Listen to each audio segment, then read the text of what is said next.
It's coming, it's loading. No problem. We have time now. Mm.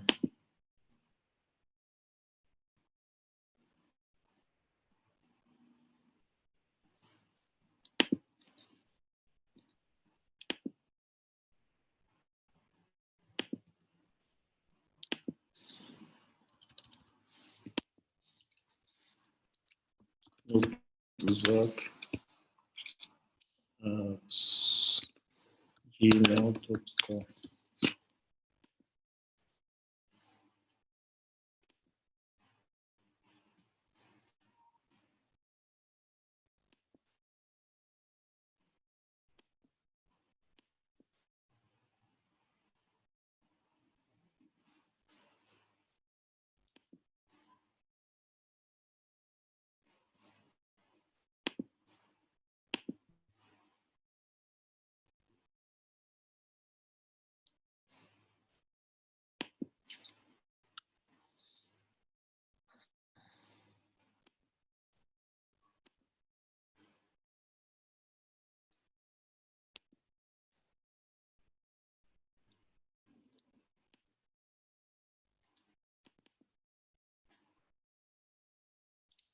Can you see this one?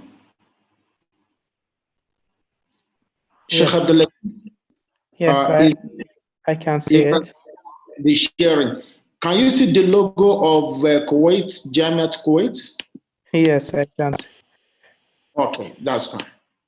Let me enlarge it to make it like again. Is it clear? Yes, very good. Okay, that's good. Can already.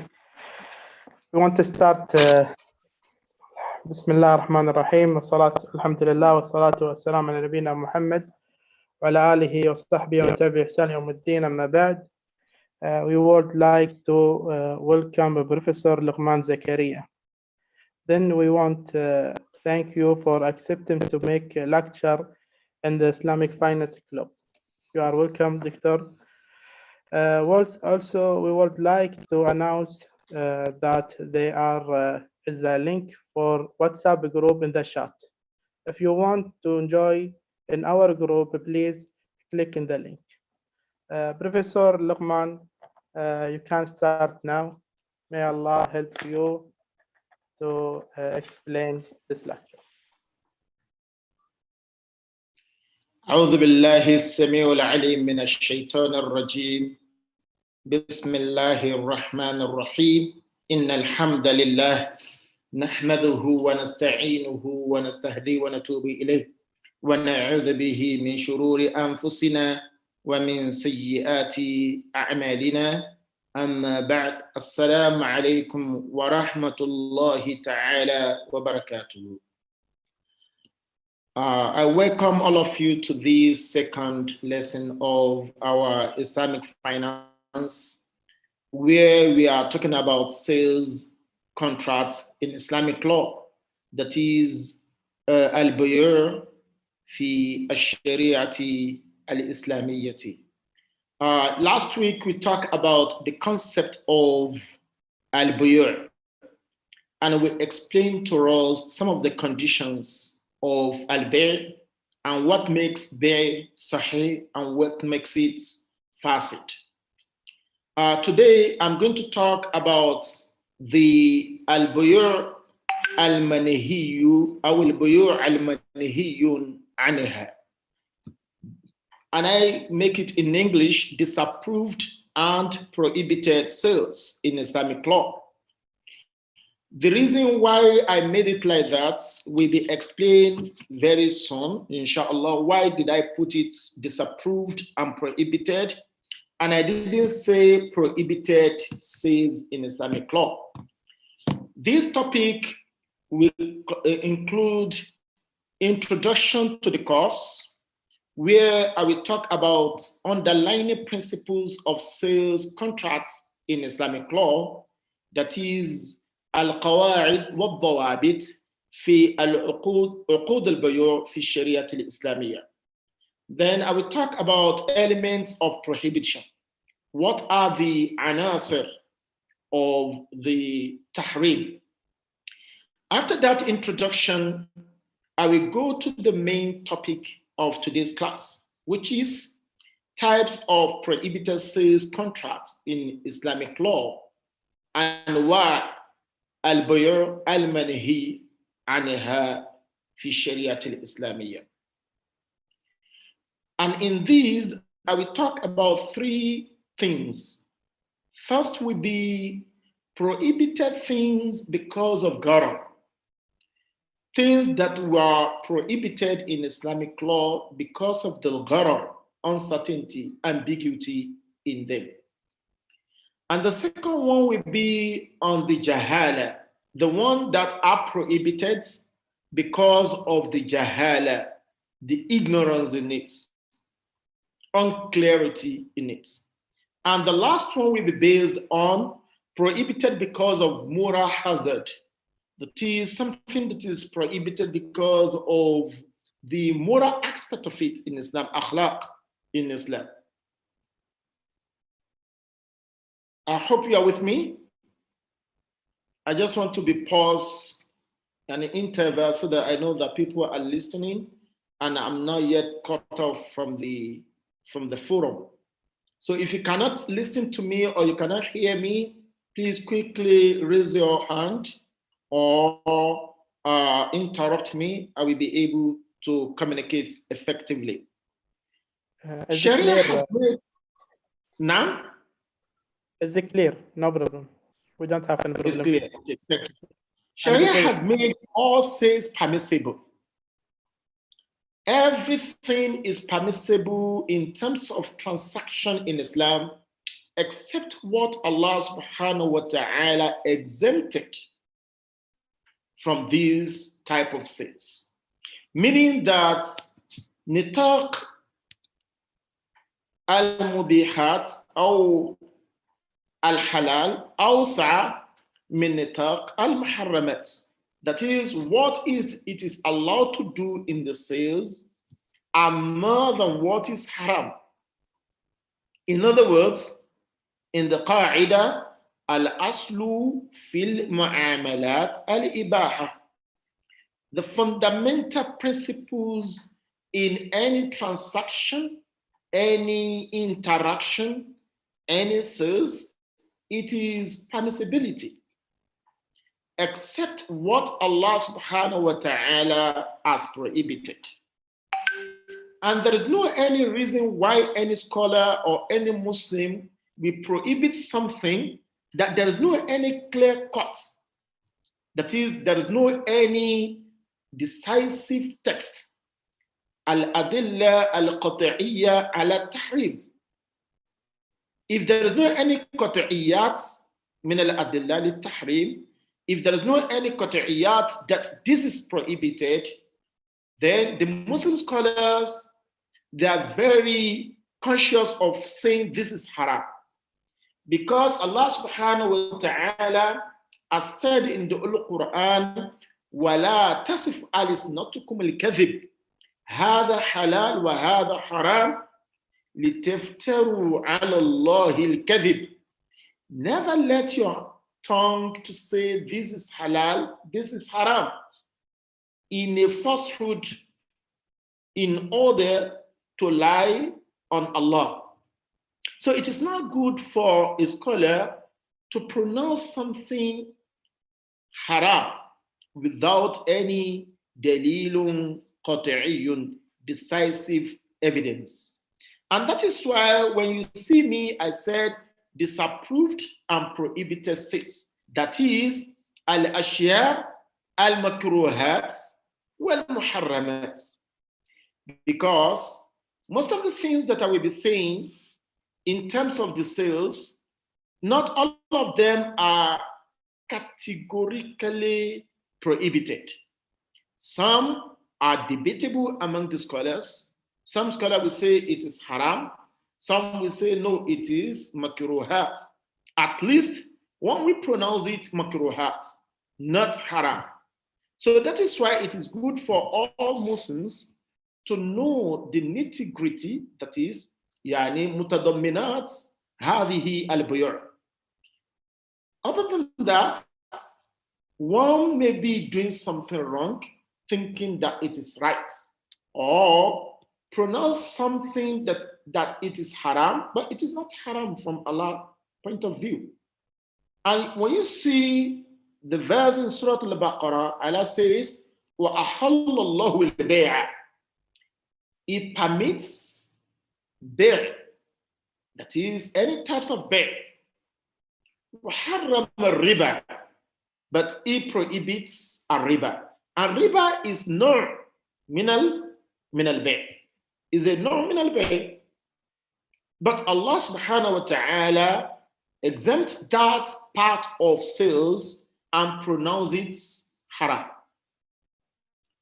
So, what are the things that make something haram in there? Or the elements of prohibited? If you see prohibition of the substance, that is the substance that you want to sell, the ain that you want to sell is prohibited. Some of them may be najasats. Some of them may be ghair najasats.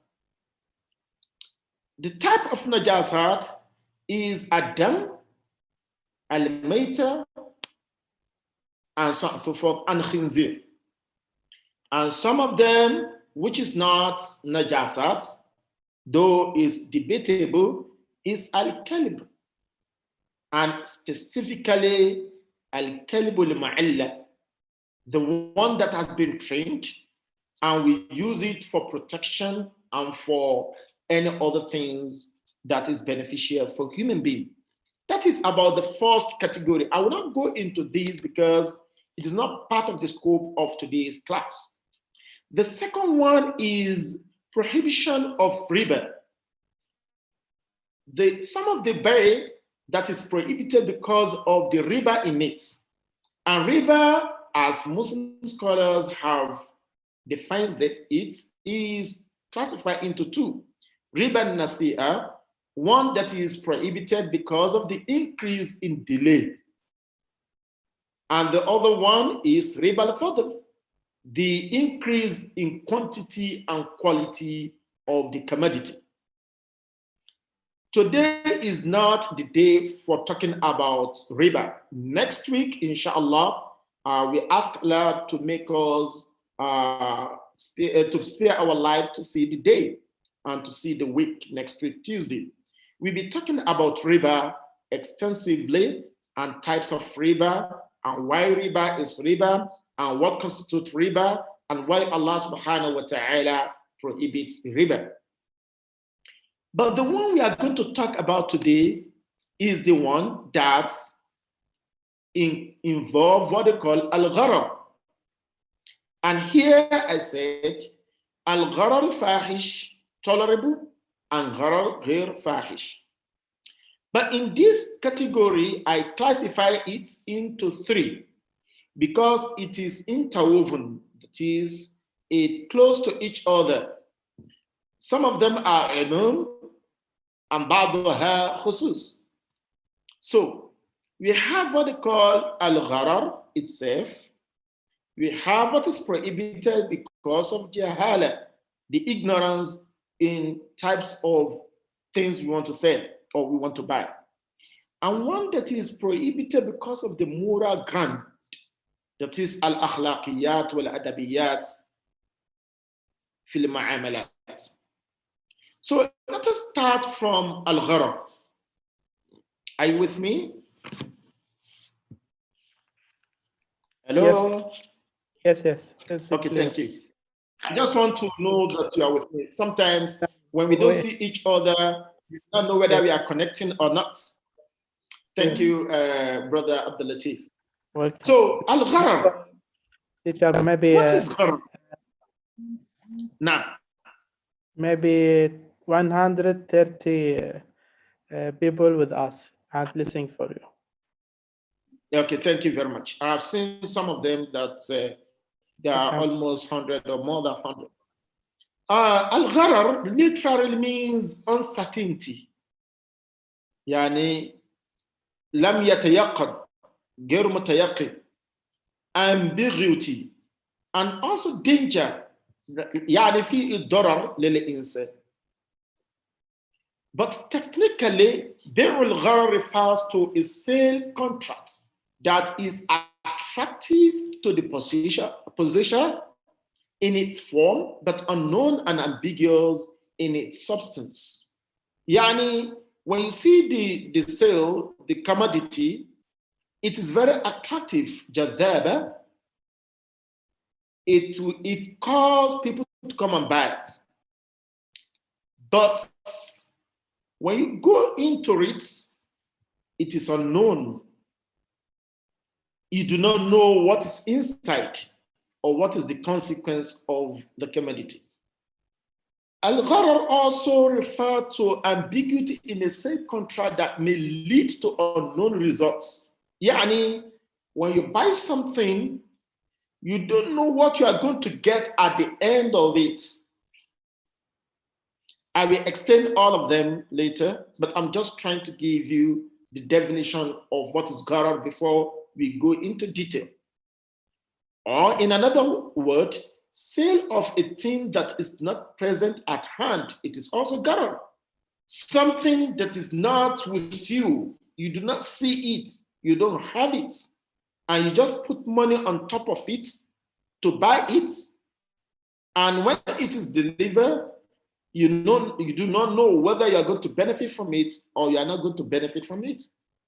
And also, gharar include risk or hazard in which one does not know whether it will come to be or not, such as fish in the water or a bird in the air. So these are different types of definition, يعني التعريفات المختلفة حول الغرر. However, al-gharar is more inclusive. That is, Islam is a general term.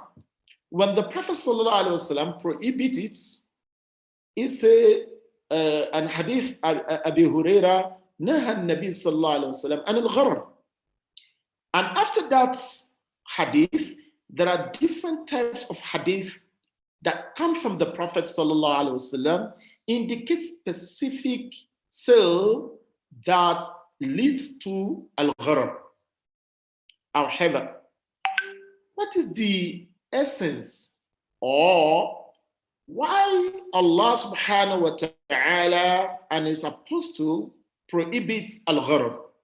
The main reason for the prohibition is the existence of vagueness in the right and liabilities that can be exploited to deceive people into thinking that they are getting a better deal, which in reality is not the case. So you want to buy something, you think that this thing is good, but in reality is not. Or you will regret when you buy it. And that is why Allah and his apostle prohibit something like that, because exploitation of human being is not allowed. And as we said last week, that Allah subhanahu wa ta'ala calls all the believer, Ya ayyuhalladhina amanu la ta'kulu amwalakum bainakum bil batil. Never eat your money among yourselves with wrongfulness. So it is not allowed for Muslim to eat another Muslim money in a wrongful way. Bil batil, any way of battle, and one of the battle is al-gharar.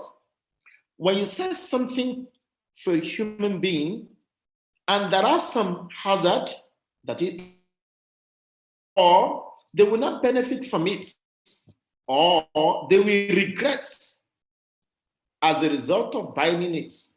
So these are the reasons for prohibition of al-gharar. Now, the classical sales contract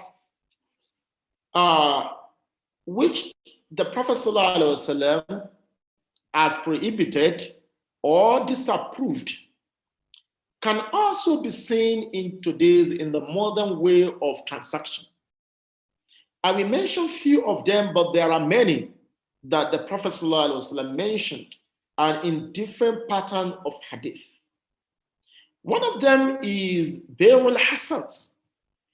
It was a type of transaction that was conducted by throwing stones. So you just throw stone. The vendor and the purchaser will agree that a pebble thrown to a ear would decide which of the commodity will be sold. So the seller will have different types of clothes in his shop, and you will just throw a stone. And if that stone touches any one of these clothes, that is what you are going to buy. You might have agreed on particular price. Say, okay, these clothes, I want to sell those clothes for 1,000 per bundle. But you have to throw a stone. If it touches anyone, then you take it for that price. This is gharar, because you do not know which one it will touches. It could touch one that you do not like. So you need to know which one you want to buy, not the one that the stone touches. Be'u al-mulamasa. Lamasa means that a piece of cloth already folded will be sold and bought merely by touching. So the party will also renounce their right of option in advance. So once you touch this cloth, you have to buy it. You do not need to know what is inside. This is not allowed from Sharia point of view because it leads to gharar. And also jahala is there. So mulamasa also can be seen today where a cloth will be bought without inspection. You don't need to inspect it. Or any commodity, be it a car and so on and so forth. Buy it as you see it. Buy it as you see it. Especially used car that we buy. So they will say, okay, we want to sell these cars and you have to buy it as you see it. Whether it works or it doesn't work, you have to buy it.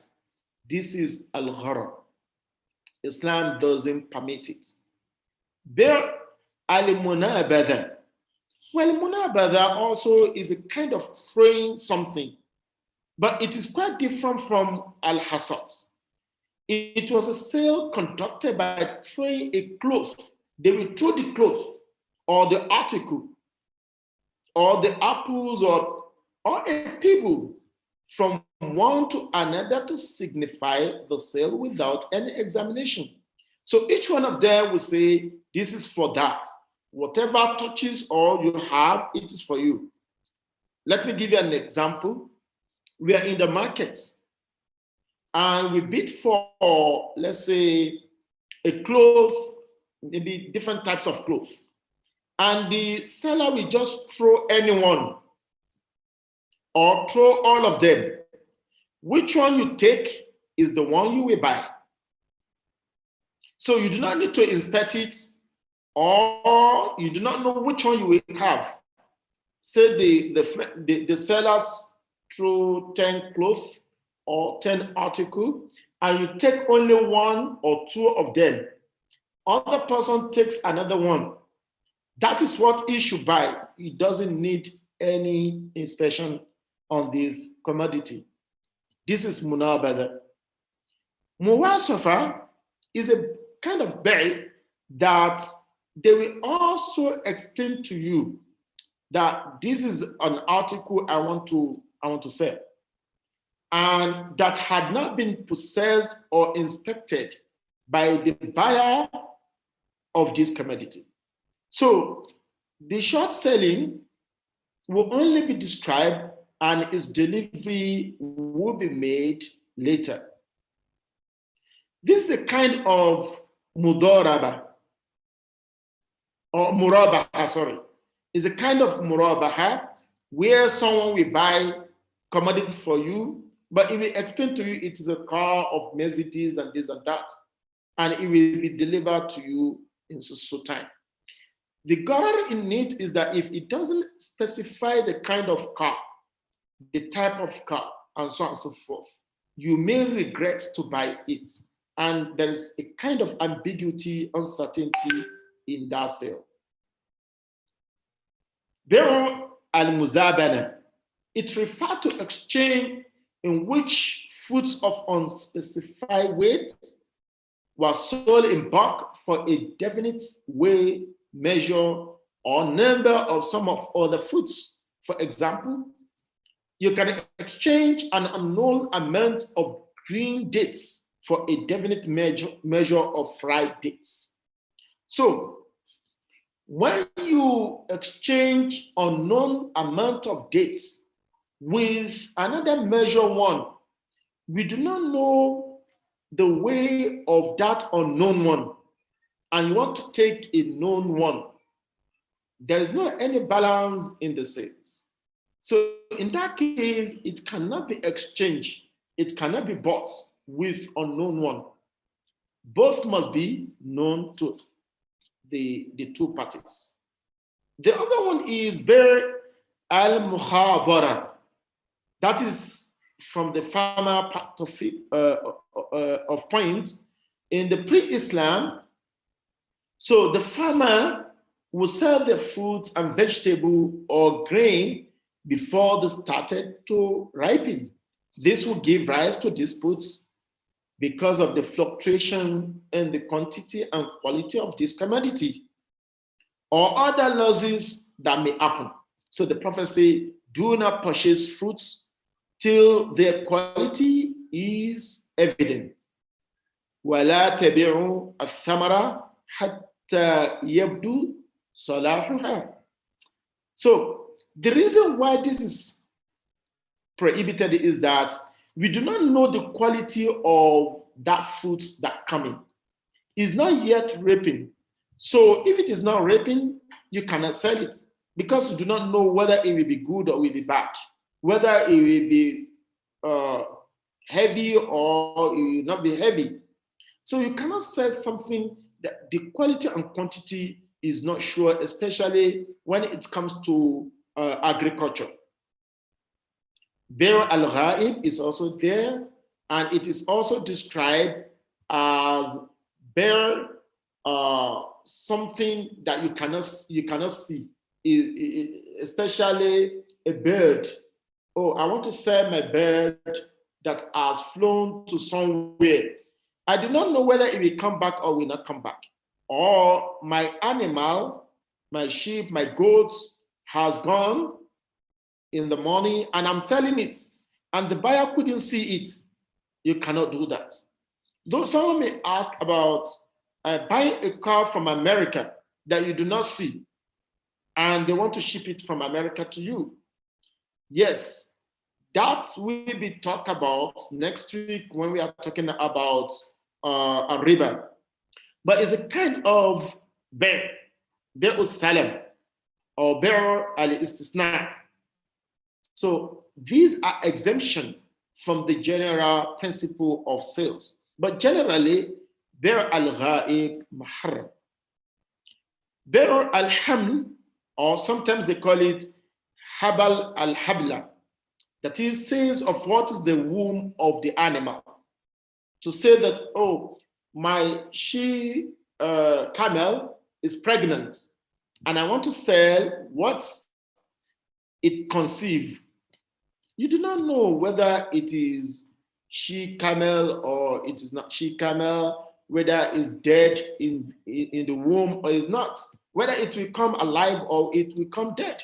So you cannot say something that is not known to you, or you do not know surely that it will come out or it will not come out. That is the classical. There are other classical sales that we can talk about, but because of time, when there is time, we can go back to it and talk about it. We still have more of these kind of sales. So in the gharar, I try as much as possible to classify them, that there are some hadith or the classical bay that is prohibited. Some are because of the gharar, and some are because of jahala. But anyone that is because of jahala, there must be gharar in it. There must be gharar. So there is umum wa khusus, as I will mention later. And some, it is because of the moral ground, and some may be because of the riba in it. But our focus today is the one that involves gharar and jahala and moral hazard. So in today's business, in Islamic banking and finance, we can see some sales that involve gharar, and some of them involve jahala. Let us see fraud. So if we interpret all the hadith of the Prophet in which the Prophet prohibits some sales, we can see fraudness is also part of it. That is, ambiguity in a certain contract are designed to commit fraud and cheat one of the parties. So any contract that involves cheat or fraud, it is gharar. It shouldn't be bought. For instance, when you make a contract in the bank with another person that you want to sell it, and you do not put a clear language. What I mean by a clear language is that there are some words you use that can be interpreted in different ways. So if a contract involves something like that, that kind of contract, it will be null and void, and it involves what they call gharar. Similarly, deceptive contract is when you have an information concealed. You do not give accurate information about the price of the commodity. And each one of the party, they do not know what will be the price. So you said, I want to sell this commodity for you for $10. What kind of deception in that? If that contract is made in, let's say, in Kuwait, the deception in it is that in the future, you can say, no, I mean Australian dollar, not American dollar. That is deception. So you have in your mind that this contract is sold or is sealed with Australian dollar, but you just put dollar in order to deceive the other party. And once he bought it, he thought that the currency, the price is American dollar. Or in another way, he wanted to buy something from you, and it says, is in another country, say dollar. And he thought that is a dollar of Malaysia or dollar of Singapore. And you suddenly say, no, it is American dollar. So when you are doing the contract, you are writing the same contract, you must specify that I sold this to you for 1,000 American dollar. Not just only dollar, American dollar. Proper description also can lead to gharar in modern contracts, like selling goods without proper description or without allowing the buyer to properly examine the good. So you want to sell, you said, okay, we want to sell house for you, 3-bedroom flats in an area of reserved area with 50 by 50 square meter. Okay, it has 4 toilets, it has B&Q, and so on and so forth.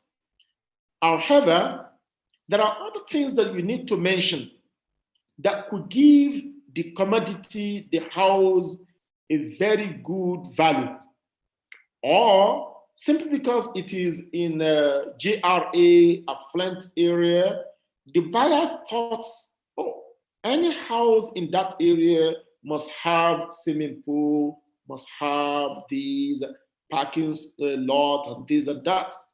But eventually, when he bought it, he couldn't find all these items in the house. That is not good.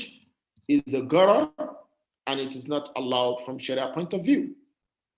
Label also can be part of the modern way of gharar if you do not put the label in the commodity.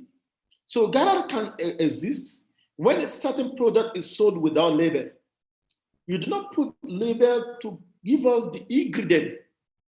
What are the ingredients of these products? Especially most of the drugs that we have today, we sell it without explaining to the buyer whether it has alcohol, whether it has gelatin, whether it has this and that. That kind of sales is not allowed from Sharia point of view. You must put the label so that the description of the commodity is known, especially the expiring date of the commodity is very important. So in that commodity, there must be date for expiring dates so that the consumer will know that this commodity is still healthy to be eaten, to be taken or not. So if you don't put the expiring date there, you are committing something which involves gharar, and it is not allowed in Islam. I've explained about unspecified house construction and also developer, new vehicle, especially in the vehicle. We have so many problems in the vehicle. When you buy a vehicle, they said, okay, it is Toyota. But if it is Toyota, what kind of Toyota? Camry? But what kind of Camry? Is it 2015 or 2013 or 2012? All these categories, they have values. If it is more than 10 years, the price would not be the same as the one that manufactured 2-3 years ago. Lastly, in this modern one is what they call side effect of, of a commodity, especially in the drug. You need to explain the side effect of the commodity. You do not need to say all the good types side of it. Oh, it gives you this, it increases your immunity, it increases your this and that. No, you must also explain what are the side effects of the commodity. If there is no any side of effects in it, you may not talk about it. But if you know that there is side effect of it and you do not say it, then you commit al-gharar in that kind of sales. It could also occur in ijara. It could also occur in investors dealing with people. So I think I'm communicating with you. Am I? Are you with me? Hello? Anyone can answer? You can unmute yourself. Hello? Okay, I will assume that you are listening. Category of gharar. Yes, the Prophet ﷺ didn't give us the nitty-gritty of the types of gharar, but the Muslim scholars have debated about what they call al-gharar al-yasir wal-gharar al-kathir, tolerable and not tolerable gharar. The tolerable gharar may be some gharar that it is inevitable. For instance, if you sell perfume that it is in a bottle and seal, but we have the testing.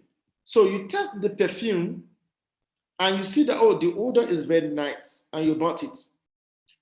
But when you go home and you put it in your body and it couldn't smell the way it smelled when you bought it, the test one. Yes, it could be because of the manufacturing or some other things that the seller doesn't know. So That is part of al-gharar al-yasir today. Also, when you buy fish, that could be one from yesterday, 2 days, 3 days, 4 days, mixed together. But the price is reduced because of that. But the fresh one that is for today, the price is high. So the one that you bought is the one that has been for 2-3 days.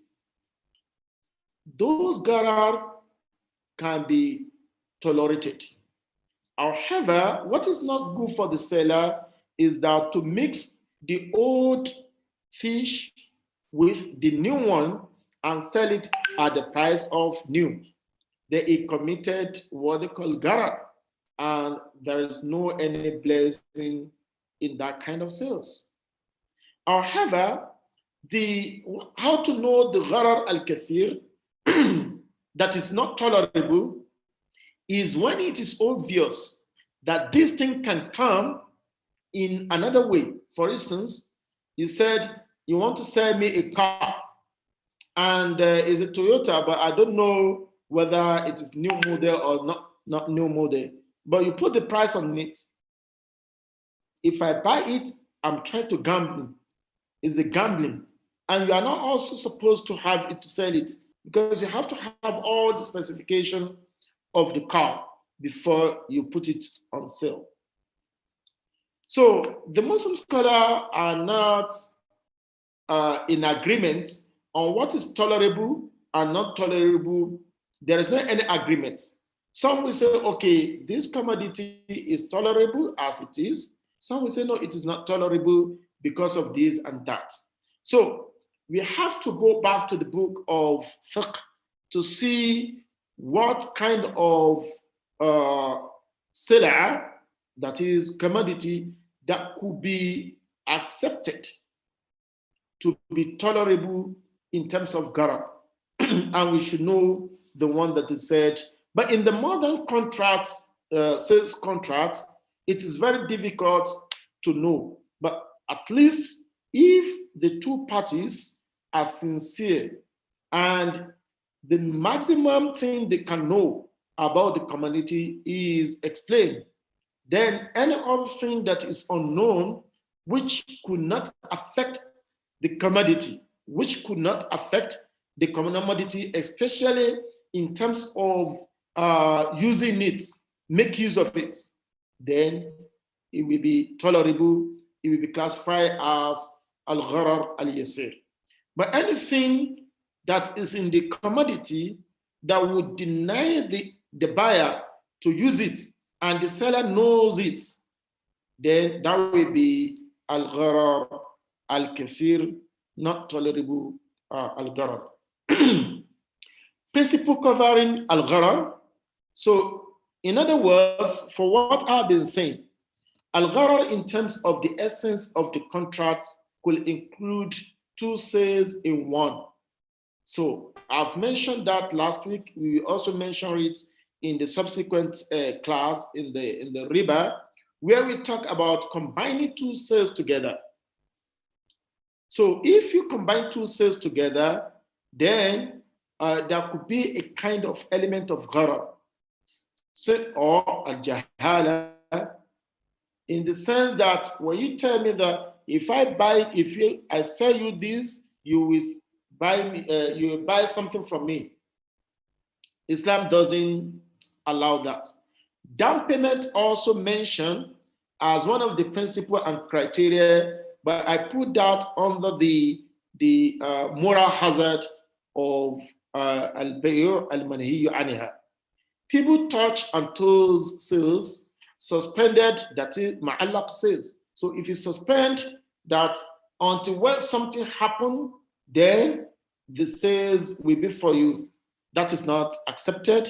Future sale also is classified as part of this principle, the essence of the contract that include al-gharar. Future sales, as I said, is something that is not yet matured or even not exists, like the car that is not yet built and we cannot know the specification for that car or the house. But we will talk about these things in another class to differentiate between the one that is allowed by exemption and the one that is not allowed in sales. The gharar in the object of the contracts, the object, what you are selling itself. So that could include al-gharar or al-jahala about the genus of the commodity of the object, like al-jins. You know, electronics are many. We have computer, we have phone, we have other gadgets. So when you want to sell something like that, you must let me know the kind of electronics you want to sell. So the gains of that commodity is very important to know. If you do not know it, then there is a gharar and jahala. Ignorance about the species of it, the norm. It could be car, but it may be messages, and even among the messages, we have what they call ignorance of the attributes. What kind of attribute of these messages of this Toyota? So the awsaf also need to be known. Ignorance about the quantity of the object. So I must know the quantity of it. Is it one? Is it two? And we can say the quantity is that it has 4 tires, it has 2 doors or 4 doors. We must know all these things. Ignorance about the specific identity of the object. So ta'yin of Toyota model 2015. Ignorance about the time of payment in the phases, especially time you are going to pay. So you cannot say, okay, I will buy it today and I will sell, I will give you money whenever I get money. You cannot do that. So the time for the payment should be known to both of us. And at the same time, the time of delivery also needs to be known. Explicit or probable inability to deliver the object can cause gharar. So if you do not know when you are going to deliver, okay, I sell it for you for 10,000, but I will deliver it to you whenever it comes. No, you must tell me the time. That is why the shurut, the condition of Bay'u Salam is that the day of delivery must be specified. Not selling the object. No, contracting on a non-existent object. So if non-existent object is sold, then that will be a gharar. Like a car that it has never been manufactured. I want to sell a brand new car for you. What type? We haven't decided. What name? You do not know the name. Is it 4 doors or 2 doors? I don't know. That it is not accepted in that particular object because it is not existent. Not seeing the object, you can't see it. Let me see it. No, you can't see it. That is not allowed because of the jahala and because of al-gharar included in the sales.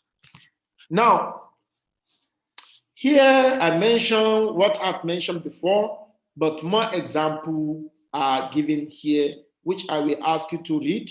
And if there's any question during the question and answer, you can ask. Now, the prohibition because of the jahala.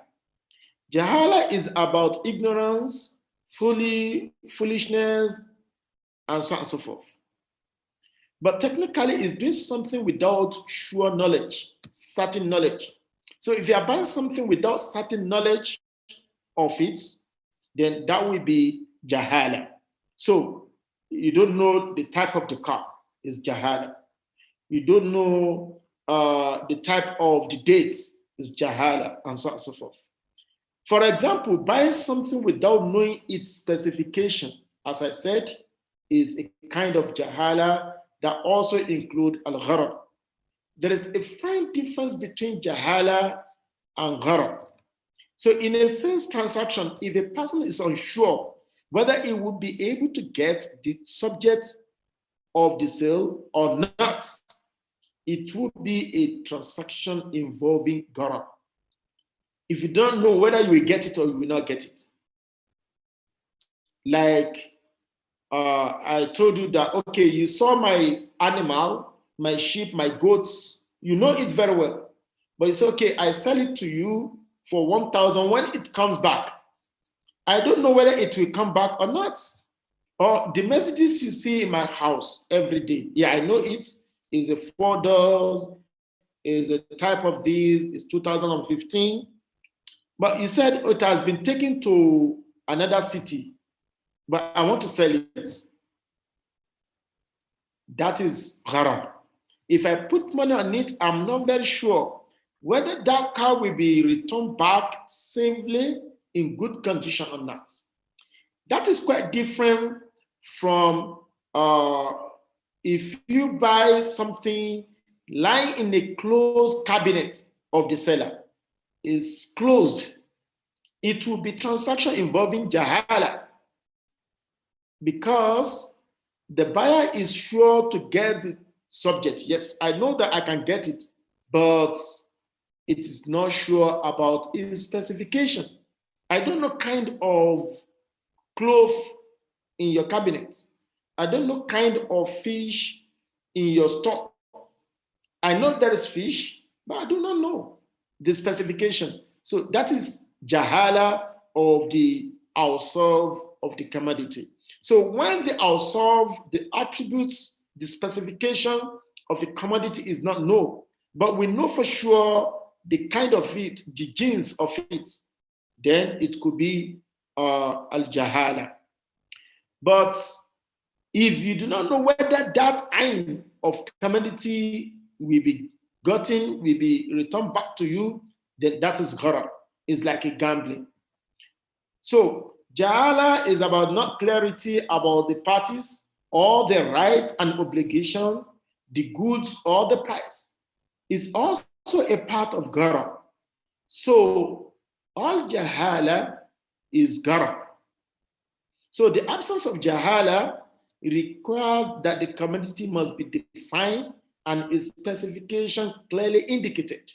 So the purchaser should know about the existence and condition of the goods, and the vendor should be able to deliver them on the agreed terms and at the agreed time. So in other words, one should not undertake anything or any act blindly without sufficient knowledge, or risk oneself in adventure without knowing the outcome of the consequences. So the difference between al-jahala and gharar is explained here. First, the type of gharar, its concept is narrower than al-gharar. Afan, is narrower, the jahala is narrower than al-gharar. So that is, al-gharar is am, wal jahala is khas. So al-gharar, it encompasses jahala, its concept is more general or wider. Usually it relates to quantity and quality. So if you're not certain about the quality and quantity of something, then you are committing jahala. Whereas gharar is associated with the existence or non-existence of the object of the sale or exchange, whether it is exist or not exist. Like when you are selling a date on the palm tree, that it is not yet even appears. Oh, I have 1 acre of palm dates. I sold it for 1 billion dinar. But it is not yet even come out. The fruit is not yet come out on the top of the tree. And you sold it. That is al-gharar. However, if it appears, but we do not know whether it will be good or bad. That is jahala. So jahala and the gharar can come into one object depending on what is missing in the information of that object. So the minor jahala, that is jahala al-yasir may be excusable or forgivable. As I mentioned, similarly, minor gharar can also be excusable or forgivable. Excessive jahala render any contract defective. Similarly, excessive gharar also render a contract defective.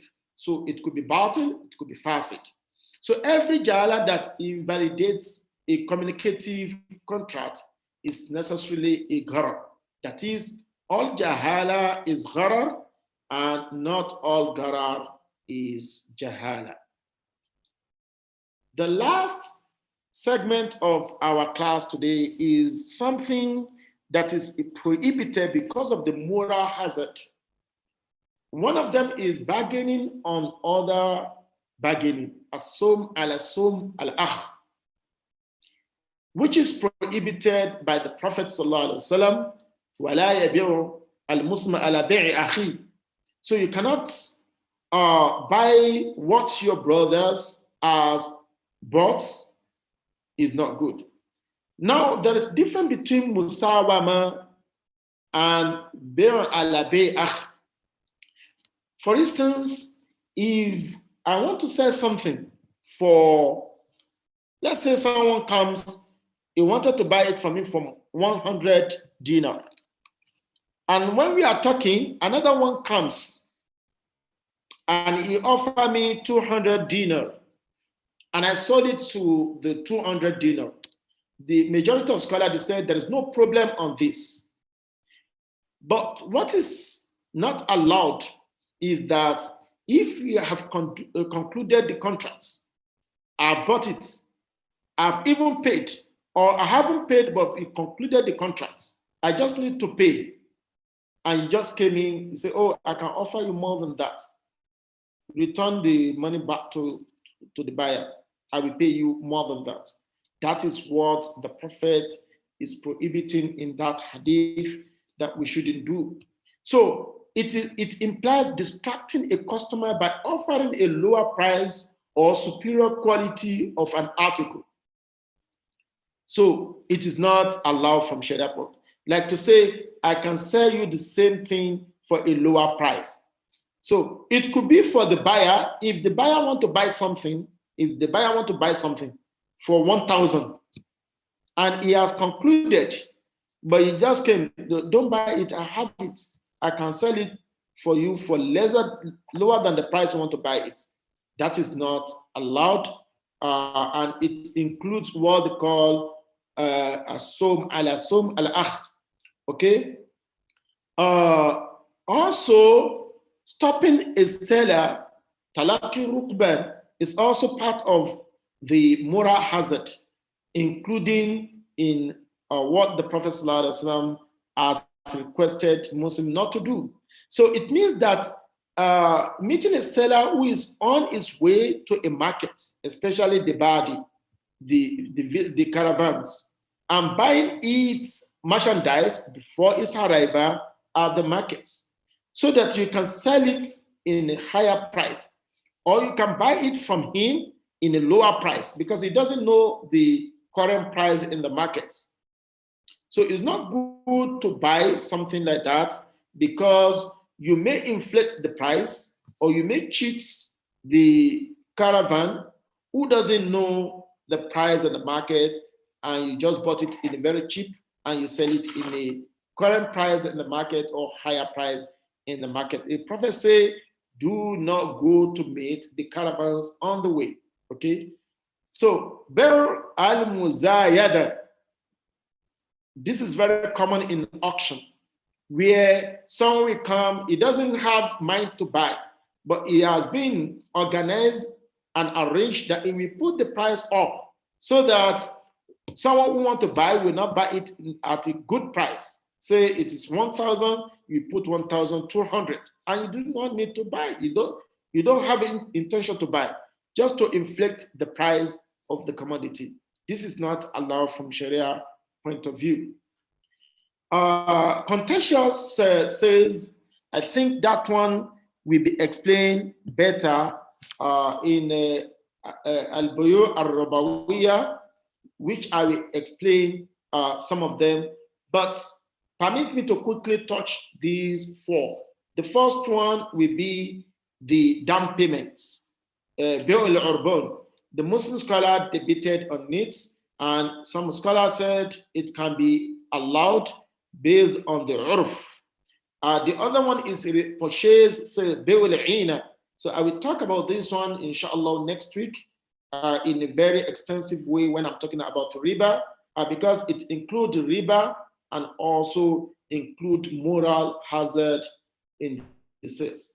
Sales of sale, sales of debt. Day is also prohibited, but it could include al-gharar, because, or al-jahala. I do not know where the money is. I do not know whether the creditor will be able to get the money or the debitor will be able to pay. So for this reason, Muslim scholar prohibits, according to the prohibition of the Prophet, a day. Then at-tawarruq, which is very common in the markets today, especially in the banks or financial institution. So we need to talk about this one, inshallah, next week in a very extensive manner and with explanation. I hope we've got to the end of the class today. If there's any question on these gharar, jahala, and moral hazard, so we can ask for a few minutes. If not, I think we've exhausted the 1 hour for the class. Jazakumullah khaira jaza wa athabakumullah. We thank you very much for coming, and we also thank the University of Kuwait, who has given us opportunity to address many people all over the world free of charge.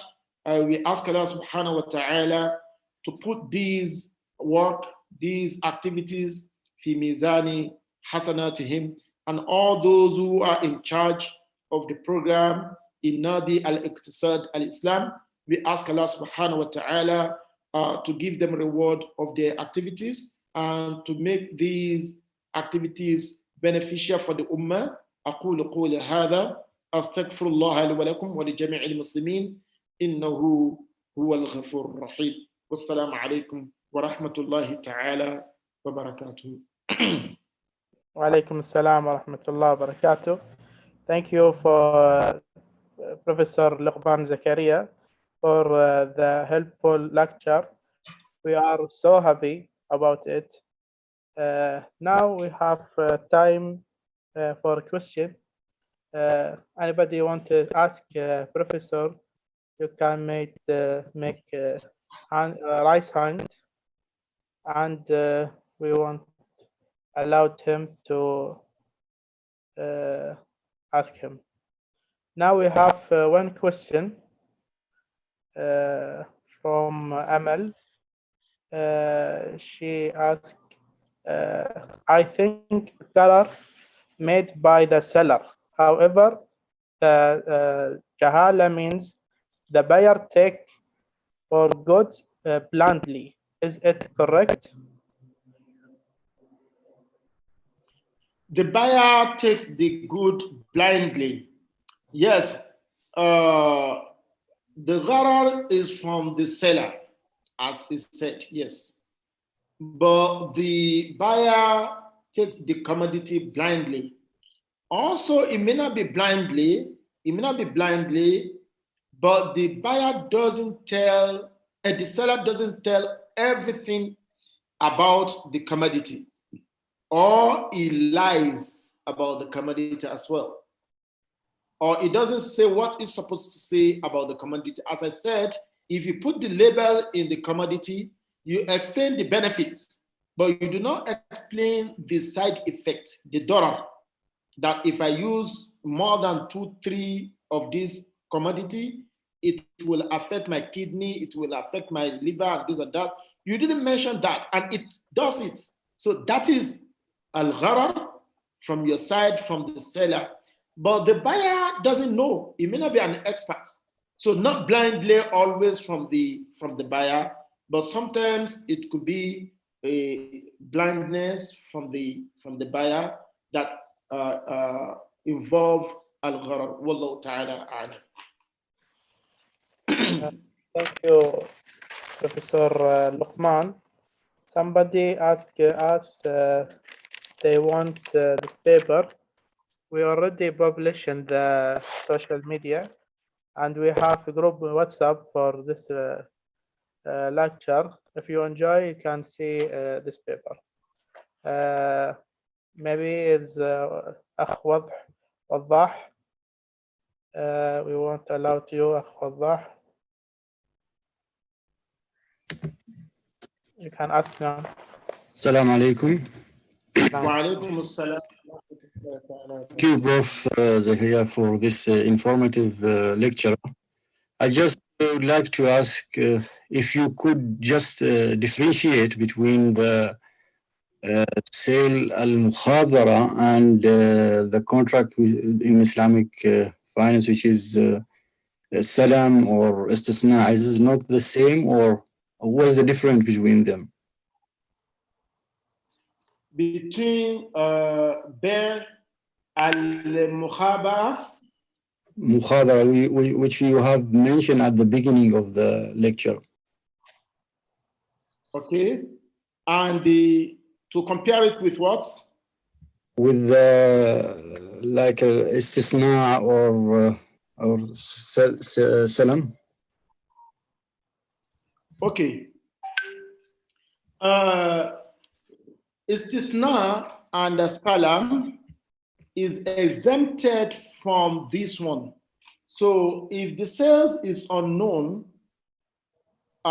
it is not allowed generally. But as-salam and istisna is accepted based on istisna exemption. One is exemption by the prophets, and one is exemption by the Sahaba. Why? Is because people need these istisna, and people need as-salam. And that is why the Prophet ﷺ mentioned that if you want to involve in salam, you must explain the anur, the time you are going to deliver it, and all other specification, so that the buyer will not be at the detriment of buying that commodity. That is why under the salam, you cannot do qiyas on it. So because it is yajri khilaf al-qiyas. So if it is ordinary sales, it is not allowed to buy unknown commodity, unknown or not existing. So because istisna is not exist, it's be'ul ma'dum. So be'ul ma'dum is not allowed. However, like a bird in the sky, or a fish in the river, or the pregnancy of in the womb of the animal, all these things are ma'dum, is not yet exist. However, istisna is allowed. Hello? Istisna is allowed because of the haja of nurse to it. So the companion, the Sahaba, the one who ta'ala alayhi, according to ijma, that it is allowed to do istisna.